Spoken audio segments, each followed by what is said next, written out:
ऐसे आप लोग, मैंने अभी तो आप देख रहे रिव्यू मास्टर गाइस, मैं आज अनबॉक्सिंग या रिव्यू देने जा रहा हूँ। देख सकते हैं पार्ले की तरफ से आते हैं मैको सॉल्टी बिस्कुट गाइस। आपको पता है सॉल्टी बिस्कुट मुझे इतना अच्छा लगता है। यहाँ पे आपको 33% एक्स्ट्रा भी है। ये आपका 10 रुपीज का पैकेज है। 10 रुपीज का पैकेट में देख सकते हैं कितना बड़ा पैकेट दिया है। और यहाँ पे आपका क्लासिक बिस्किट है गाइस। यहाँ पे क्रिस्पी लाइट सॉल्टी बिस्किट है और ग्रीन का मतलब वेज है। इसको मैं ऑनलाइन खरीदा हूँ, ट्राई करूँगा डिस्क्रिप्शन बॉक्स में इसका बाय करने का लिंक दे देगा गाइस, तो आप भी जाके खरीद सकते हैं गाइस। इसका जो नेट वेट है, नेट वेट आपको दिखा देता हूँ, 69.9 ग्राम है गाइस। चलिए इसको अनपैकेट कर लेते हैं गाइस। और ऐसी वीडियो देखने के लिए अपना पैकेज रिव्यू मास्टर सब्सक्राइब करके रखिए। मैं आपको अनबॉक्सिंग या रिव्यू वीडियो देते रहता हूँ गाइस। डिस्क्रिप्शन वैल्यू में आपको दिखा देता हूँ, आप चेक कर सकते हैं। यहाँ पे 2 पैकेट मिला है इंडिविजुअल, आप इसको ट्रैवल में भी यूज कर सकते हैं। यहाँ पे एक पैकेट में टोटल मुझे 11 बिस्किट मिला है, तो 2 पैकेट में 22 बिस्किट है, 22 बिस्किट है।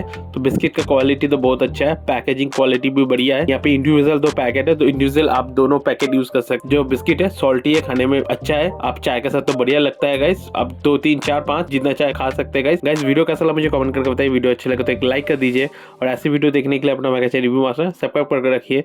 मैं आपको ऐसा रिव्यू वीडियो देता रहता हूँ गाइस। तो गाइस आज के लिए टाटा, टेक केयर। मिलते हैं अगले वीडियो में गाइस। वीडियो अच्छा लगे तो शेयर कर दीजिए। Ta-ta guys, take care.